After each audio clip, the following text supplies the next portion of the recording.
Şeker öyle işte.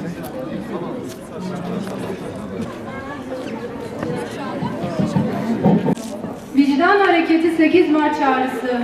Kadınlara ve çocuklara dokunmayın. Kadınlar gününde bombaların altındaki Suriye dahil 110 ülkede meydanlardayız. Bugün dünyanın dört bir yanında Suriyeli mahpus kadınlar için meydanlardayız. Buradan Suriye hapishanelerinde acı içinde özgürlük bekleyenleri ve meydanları doldurarak onlar için vicdanları ayağa kaldıranları selamlıyoruz. Biliyoruz ki mazlumlar ve ezilenler için vicdanın haykırışından daha güçlü bir imkan yok. Vicdan hareketi tüm çocuklar yaşasın diye, dili, inancı, ırkı fark etmeksizin tüm kadınlar korunsun diye oluşmuş uluslararası bir inisiyatiftir. Vicdan hareketi insan hayatını koruyan, hedefleyen ve herkes için onurlu bir yaşam isteyen bir merhamet hareketidir.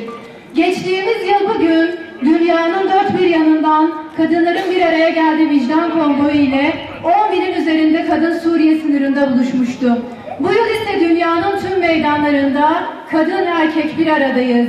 Bizler dünyanın birçok ülkesinden gelen insanlar olarak hukuksuzca tutulan, cinsel saldırı ve işkenceye maruz kalan Suriyeli kadınların özgürlüğü için sesimizi yükseltiyoruz. Kadınlar olarak isyan ediyoruz. Tecavüzün savaşlarda kadınlara yönelik işkencenin ve her türlü zulmün silahı olarak kullanılmasına isyan ediyoruz. Bu kirli savaşlara isyan ediyoruz. Çocukların çırpınarak ölmesine isyan ediyoruz.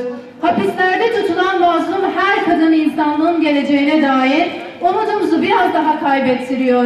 İnsanlığımızdan utanıyoruz. İnsanlığımızı kaybediyoruz. Suriye Savaşı sırasında sayısız savaş suçu işlendi. Uluslararası sözleşmeleri etkili olarak uygulanması gereken devletler, uluslararası yargı mekanizmaları ve uluslararası toplumun bütün bileşenleri, sivil insanları, kadın ve çocukların korunmasından sorumludur.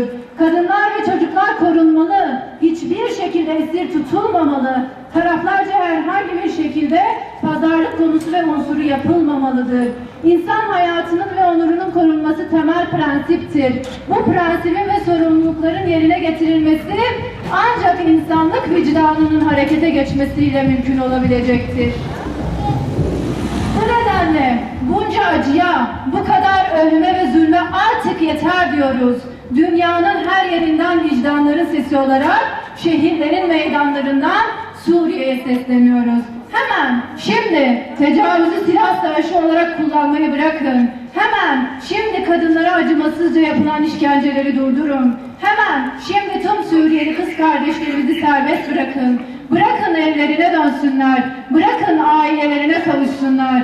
Yeryüzünün dört bir yanındaki insanlık ailesinin her bir ferdini merhamete çağırıyoruz.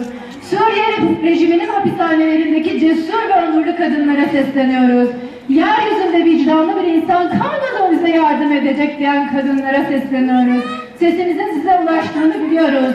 Buradayız ve özgürlüğümüz için bütün gücümüzle kadın erkek hep beraber çalışıyoruz. Pes etmeyeceğiz, sizden asla vazgeçmeyeceğiz. Biz şahitleriz ve şahitlik ediyoruz. Mazlumun mazlumiyetine, zalimin zulmüne ve sessiz seyredenlerin mesuliyetine şahitlik ediyoruz. Sadece ve sadece adaletten yana, mazlumdan yana tavır alıyoruz.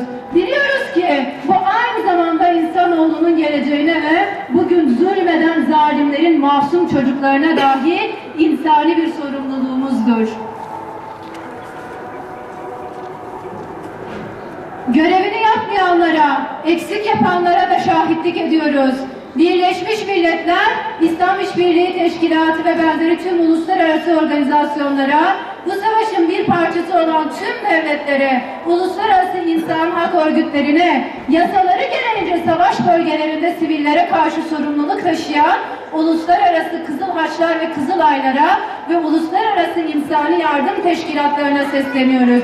Hadi tüm imkanlarınızı seferber ediniz. Masum bir insanın özgürlüğünü vermek, yeryüzündeki en kıymetli insani yardımdır. Çabaya ve duaya davet ediyoruz. İnsanoğlunun merhameti ve vicdanının ortak sesi kitle imha silahlarını susturacak, hapishane kapılarını kıracak en büyük güçtür. Dünya ülkesi Türkiye'de de 81 il artı 5 ilçemizde 86 noktada bugün basın açıklamaları yapılıyor. Toplamda 196 yerde bugün Cuma namazından sonra basın açıklamaları yapılıyor. Suriye'nin Fırat Kalkan bölgesinde orada da bir basın açıklamaları var.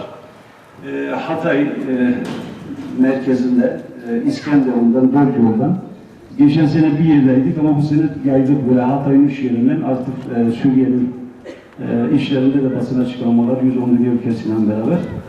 Biz de burada Bingöl'den basın açıklamamızı yaptık, şahitlik ettik. Allah hepinizden razı olsun. Mücahit Hocam inşallah dua edecek, duadan sonra program sona erecektir. وَتُبْ عَلَيْنَا يَا مَوْلَانَا اِنَّكَ أَنْتَ التَّوَّابُ الرَّحِيمُ. Ya Rabbi, bugün itibariyle idrak ettiğimiz 3 aylar yüzüstü hürmetine, dün gece geride bıraktığımız regaib gecesi hürmetine, mazlum ve mağdur olan bu kardeşlerimizden bir an önce kurtar ya Rabbi. Suriye'deki zindanlarda, dünyanın dört bir yanında, Müslüman coğrafyada şu anda kardeşlerimiz, kadın kardeşlerimiz türlü işkencelere maruz kalmaktadırlar. Ya Rabbi bu zalimleri sana havale ediyoruz. Ve diyoruz ki Allahümme ya müfettihal ebvab, iftah lana hayral bab.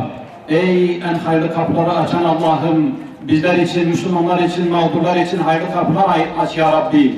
Ya Rabbi zalimlere feraset ve basiret ver. Özellikle Suudi Arabistan, Birleşmiş Arap Emirlikleri, Bahreyn gibi ülkeleri insafa getir ya Rabbi. Ya Rabbi, Esed'i, Sisi'yi sana havale ediyoruz. Amerika'yı, İsrail'i, Çin'i, bu gibi zalimleri sana havale ediyoruz ya Rabbi. Sen intikam sahibisin. Müslümanların intikamını bir an evvel bunlardan al ya Rabbi. Özellikle zindanlarda olan, mücadele eden kadın kardeşlerimizi, nasıl ki bundan birkaç gün önce Mısır'da şehit olan evladını, şehadetini müjdeleyerek, sabır, metanet dileyerek, mahzun olma, büyük bir mükafat bizi bekliyor diye teselli eden o anne gibi, Hazreti Hacer gibi, evladı İsmail ölüme giderken Allah'ın emri gereği hiç tereddüt göstermeden teslimiyetin zirvesini sergileyen onun gibi bu kardeşlerimize de sabır ve metanetten ihsan eyle ya Rabbi. Onlara karşı vazifemizi bir hakkın yapabilmeyi ifa eyle ya Rabbi. Zalimlere fırsat verme ya Rabbi. Zalimleri bir an evvel Müslümanların, insanlığın başından ref eyle ya Rabbi. Amin, amin. Velhamdülillahi Rabbil alemin. El Fatiha.